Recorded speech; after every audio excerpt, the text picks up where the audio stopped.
സ്വാതന്ത്ര്യ ഉരുള പോലെ ഹൃദ്യമായ ആ കവിത എന്തെന്തെല്ലാം ഓർമ്മകളാണ് എൻ്റെ മനസ്സിൽ വിടർത്തുന്നത് എന്ന് പറയാൻ വയ്യ. വാസ്തവത്തിൽ ആ ഉരുള ഇപ്പോൾ എൻ്റെ നാവിൽ നിറയുക കാരണം കൊതിയുടെ ഒരു സമുദ്രം നാവിൽ നിറയുക കാരണം വാക്കുകൾ തന്നെ വരാൻ ബുദ്ധിമുട്ടായിരിക്കുന്നു.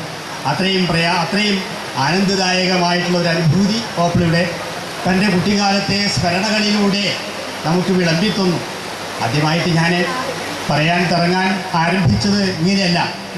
ഈ തറവാടിന്, ആര്യമ്പള്ളി തറവാടിന്, എൻ്റെ അമ്മയ്ക്ക് ജന്മം നൽകിയ ഈ പുണ്യ തീർത്ഥത്തിന് അനേകായിരം കോടി നമസ്കാരം.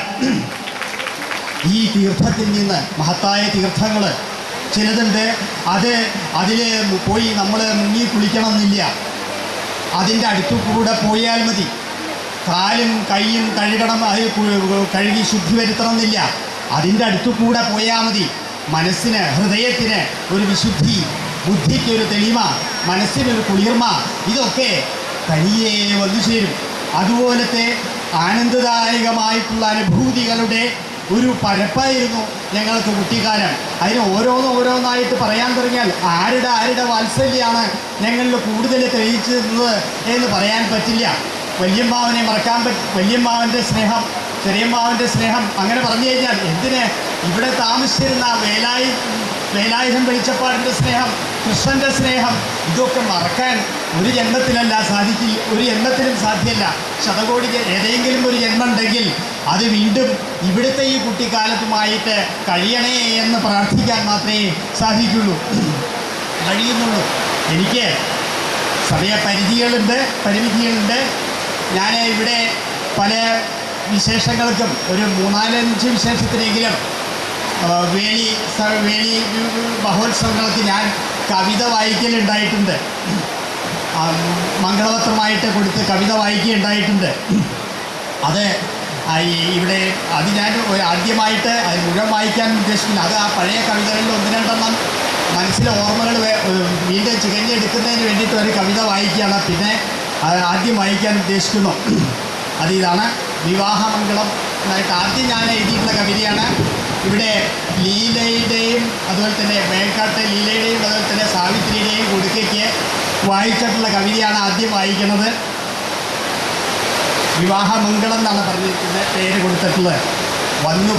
വന്നുപോയി നിങ്ങൾ നോറ്റിരുന്ന മഹോത്സവം, ഈ വിണ്ണിൻ വീതിയിൽ കൂടി കയ്യും കോർത്തു ഗമിക്കുക. വെൺകൊറ്റക്കുടയും ചൂടി വെള്ളിത്താലവുമായിതാ വിൺകന്യയെതിരേൽക്കുന്നു വേദഘോഷം മുഴങ്ങവേ. വന്നല്ലോ മധുരസ്വപ്നം പൂവിടുന്ന നിശീധിനി, ചുറ്റും പരിമളം വീശും സൂര്യസൂനവികേതനം. 1000 കത്തിച്ചാകാശം ലാലസിക്കവേ, ഇതിൽ നിങ്ങൾ ശയിക്കുന്നു വെള്ളനീലത്താമരമെത്തയിൽ. പെരുകും തുഷ്ടിയാലബ്ധിപ്പെരും പറമുഴക്കവേ, ചൊല്ലുന്നു മധുരസ്വപ്നം പങ്കിടാൻ വേണ്ട താമസം. ഇവിടം വിണ്ണുമീ മണ്ണും പുണരും പുണ്യമാത്രകൾ നിങ്ങൾക്കായി നീക്കി വയ്ക്കുന്നു വിണ്ണോരാം സ്നേഹദായകർ. പൂക്കുടന്ന ചരിക്കുന്നു പുതുനക്ഷത്രരാജികൾ, ആശിപ്പൂ നിങ്ങളിൽ 100 പൂക്കളു തീർക്കുവാൻ. മധുരപ്രേമഗാനത്താൽ നിറയും നിങ്ങളിൽ സുഖം, വിൺഗംഗയ്ക്കൊപ്പമായെന്നും ഒഴുകും നിത്യയൗവനം. പരസ്പരാനുരാഗത്താൽ പവിത്രീകൃത ഹൃത്തടം, ചിരം വാഴ്ക ചിദാനന്ദ സമൃദ്ധിയിൽ. ഇവിടെ ആ വിവാഹ ദിവസത്തിന് ഞാൻ വായിച്ചതായിട്ടുള്ളൊരു കവിതയാണ് ഇത്. പിന്നെ ഒരു ചെറിയൊരു കവിത കൂടി മാതൃഭൂമിയിൽ പ്രസിദ്ധപ്പെടുത്തിയതാണ്. എൻ്റെ ഒരു 10-20 കവിതകൾ മാതൃഭൂമിയിൽ അക്കാലത്ത് പ്രസിദ്ധപ്പെടുത്തിയുണ്ടായി. അതിലത്തെ ഒരു ചെറിയ ഒരു കവിതയാണ് വായിക്കുന്നത്. ഛായ എന്നാണ് പേര്. ആരുടെ ഛായയാണമ്മുവീനച്ഛൻ്റെ രൂപമാണമ്മയ്ക്കു ശങ്കയില്ല.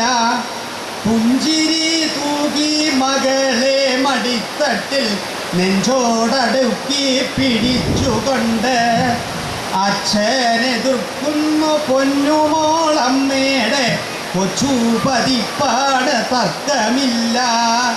കാൽ നീട്ടി തിണ്ണേലിരിക്കുന്ന മുത്തശ്ശി മുറ്റത്തേക്കാഞ്ഞു മുറുക്കി തുപ്പി. വീറോടെ വാദിപ്പൂ ചുന്ദരി കുട്ടിക്കു പിൻഭൂകിയാളിൻ്റെ ഛായയല്ലോ. വാദം മുറുകവേ കണ്ണാടിയിൽ നോക്കി കൺമണി ഗൗരവത്തോടെ ചൊല്ലി, ആരുമേ തർക്കിക്ക വേണ്ട, എനിക്കെൻ്റെ കണ്ണാടി കുട്ടിയുടെ ഛായയാണ്.